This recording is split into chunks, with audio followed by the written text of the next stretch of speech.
안녕하세요. 오늘은 산업혁명에 대해서 알아보도록 하겠습니다. 저는 방산중학교 역사쌤입니다. 산업혁명은 기계의 발명과 기술의 혁신으로 생산력이 급증함에 따라 나타난 사회, 경제적 대변혁을 의미합니다. 산업혁명은 영국에서 가장 먼저 시작되었는데요. 영국은 명예혁명 이후 정치가 안정되어 경제 발전에 전념할 수 있는 사회 분위기가 형성되어 있었습니다. 또한 인클로저 운동으로 일터를 잃어버린 농민들이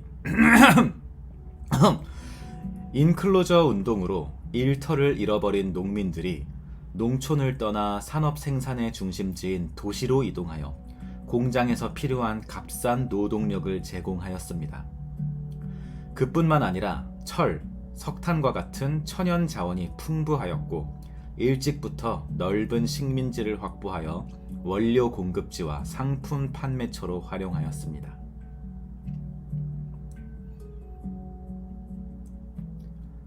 산업혁명은 면직물 공업에서 시작되었습니다. 면직물의 수요가 증가하자 실을 뽑는 방적기와 옷감을 짜는 방직기 등이 개발되었죠. 제니 방적기의 발명 이후 기술의 발전은 계속되었고 전통적인 물레질보다 훨씬 빠르게 실을 생산하게 되었습니다. 또한 제임스 와트의 증기기관을 동력으로 사용하면서 직물 생산량은 크게 증가하였습니다.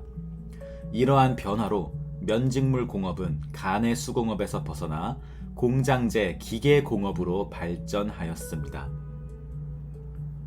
인간 시대의 끝이 도래했다.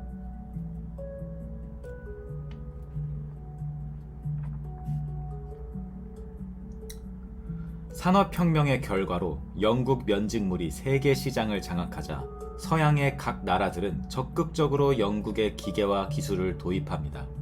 이에 따라 프랑스, 벨기에, 독일, 미국, 러시아 등지로 산업혁명이 확산되게 됩니다.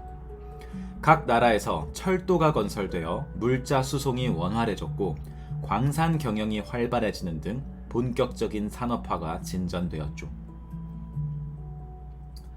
19세기 후반에는 대서양 횡단 케이블이 설치되었고 전화가 발명되었으며 새로운 동력으로 전기가 사용되었습니다. 피카츄 100만 볼트 피카피카. 또 석유를 이용한 내연기관이 발전하여 자동차의 시대가 열렸습니다. 그리고 철강, 기계, 석유화학 등 새로운 산업 분야를 중심으로 제2차 산업혁명이 전개되었습니다. 이 과정에서 독일과 미국이 영국을 앞서는 새로운 공업 강국으로 성장하게 됩니다. 이처럼 산업혁명이 확산되면서 이윤 추구를 목적으로 상품을 생산하는 자본주의 경제가 한층 더 발전합니다. 산업혁명으로 인해 상품의 대량 생산이 가능해져서 생활이 풍요로워지고 교통과 통신이 발전하여 지역 간 교류가 활발해졌습니다. 기술과 경제의 발전은 인간의 삶을 편리하게 만들었죠. 그러나 산업혁명의 혜택이 모든 사람에게 고르게 돌아가지 않아 빈부의 격차가 커졌습니다. 자본가는 더 많은 이윤을 얻기 위해 노동자에게 적은 임금을 주고 오랜 시간 일하게 하였습니다. 저는 오늘 5시간 동안 학교에서 수업을 하고 퇴근하자마자 대학원을 가서 3시간 반 동안 수업을 들었습니다. 수업을 들은 이후 집에 돌아오니 12시가 다 되어 가는데요. 내일 아침에 또 시험 감독 아르바이트를 위해 일찍 일어나서 출근을 해야 합니다. 그런데 지금 영상을 이렇게 찍고 있네요.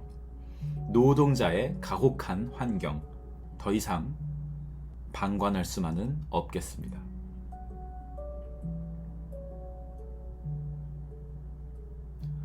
또한 안전하지 못한 공장의 작업 환경, 비위생적인 주거와 도시 환경에서 노동자는 병이 나고 사고를 당하여도 보상을 받지 못하였습니다. 산업혁명의 문제를 보여주는 대표적인 영화로 전설적인 코미디언이자 영화 감독인 찰리 채플린의 모던 타임스라는 영화, 기말고사가 끝나면 한번 시청해 보시길 부탁드리겠습니다. 당시 영국 노동자들의 열악한 환경을 보여주는 그림과 사진들입니다.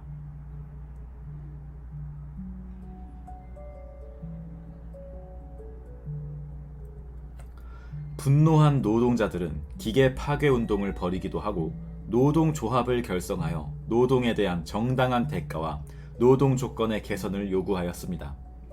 이러한 상황에서 자본주의의 모순을 비판하면서 사유재산 제도를 부정하고 평등사회의 건설을 주장하는 사회주의 사상이 등장하였습니다. 대표적인 사회주의 사상가 마르크스는 노동자의 계급 투쟁을 강조하였는데요. 그가 쓴 자본론에서 자본주의 사회는 반드시 무너지게 되어 있고 노동자가 주인이 되는 사회주의 사회가 건설될 것이라고 주장하였습니다.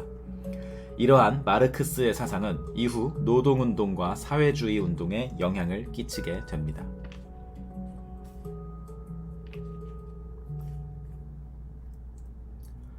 다음 이야기로 imperialism, 즉 제국주의에 대하여 알아보도록 하겠습니다. 19세기 후반, 유럽과 미국에서는 자본주의가 고도로 발전하였습니다. 소수의 거대 기업과 은행들은 전 세계적으로 산업 생산을 이끌며 자본을 끌어모았고, 이러한 발전을 지속하기 위해 식민지 정복을 부추겼습니다. 산업화에 성공한 국가들은 자본을 모아 아시아와 아프리카 지역에 공장, 철도, 광산을 건설하는 사업에 투자하였고, 식민지에서 확보한 원료와 노동력을 이용하여 상품을 만들어 막대한 이익을 얻었죠. 이러한 자본주의적 산업 생산을 계속 발전시키기 위해 서구 열강들은 군사력을 앞세워 경쟁적으로 팽창 정책을 폈는데, 이것을 제국주의라고 합니다. 19세기 유럽과 미국의 제국주의자들은 우월한 자신들이 열등한 지역을 지배하는 게 전 세계를 문명화하는 길이라고 주장하였습니다. 심지어 자신들의 식민지가 되는 게 식민지 사람들에게는 축복이라고 선전하였죠. 그리고 그 주장을 뒷받침하는 근거로 사회 진화론과 인종주의를 내세우게 됩니다. 사회 진화론이란 더 발달된 사회가 덜 발달된 사회를 지배할 수 있는 논리를 합리화하였습니다. 강한 나라가 약한 나라를 지배하는 것을 정당화할 수 있는 이론적 바탕이 되었죠. 양코 대전쟁 아직도 하는 사람 있냐? 인종주의란 인종 간에 우열이 존재한다고 믿는 사고방식으로 인종차별과 탄압을 합리화하였습니다.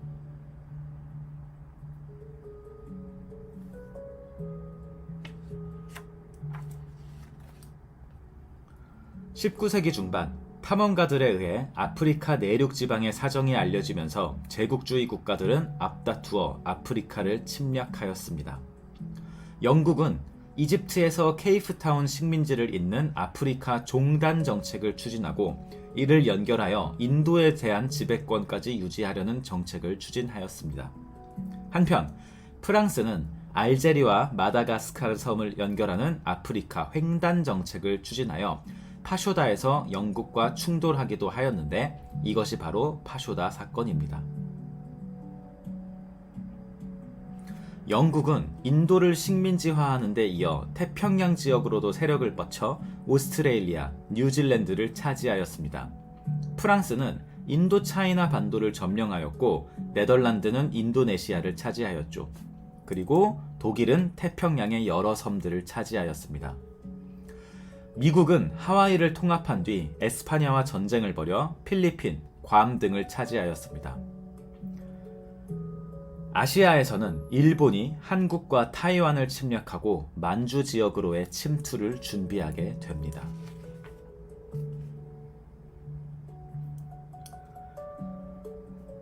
당시 서구 열강들의 제국주의 침략을 풍자하는 풍자화 그림이 소개되고 있습니다. 먹방 BJ 풍자가 아닙니다.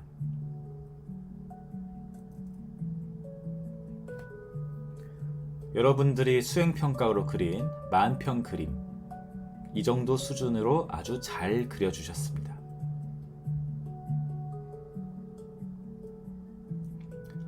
다음 시간에는 기말고사 진도의 마지막 범위인 1차 그리고 2차 세계대전에 대하여 알아보도록 하겠습니다.